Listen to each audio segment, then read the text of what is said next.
I'm Milton Lawrence. Welcome to another edition of That Money Show.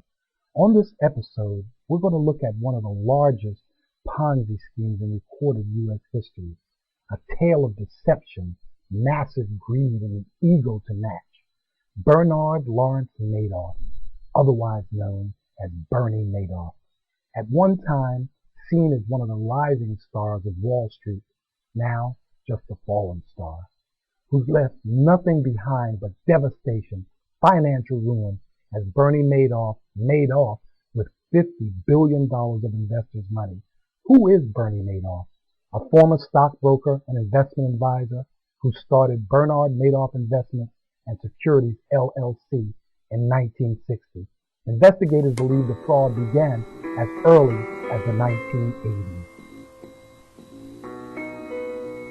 In March 2009, documents show Madoff and his wife were worth $126 million, plus $700 million from the value of his business, Bernard Madoff Investments and Securities. Among his assets are $45 million in securities, $17 million in cash, a half interest in BLM Air Charter worth $12 million, a yacht worth $7 million, a Montauk home valued at $3 million, a Palm Beach home worth $11 million, a property in France worth $1 million, and household goods and art valued at $9.9 million.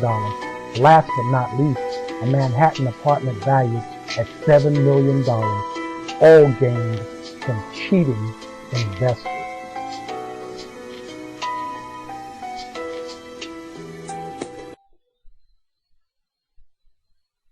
How did he manage to fool so many seemingly intelligent people for so long? Being the con man he was, he knew if he created an air of exclusivity, people would be beating a path to his door, and boy, did they. What a tangled web he weaved, a modern-day Humpty Dumpty, who sat on a wall of stolen cash. Like Humpty Dumpty, he sat on a wall and was about to have a great fall. As his house of cards came tumbling down in December 2008, as his sons told authorities that their father had confessed to them, the whole thing was a scheme, just a big lie. Was this an act of conscience? We'll never know.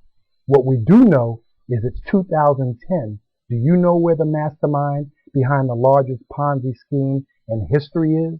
On June 29, 2009, Bernard Madoff was sentenced to 150 years in federal prison. For That Money Show, we'll see you next time.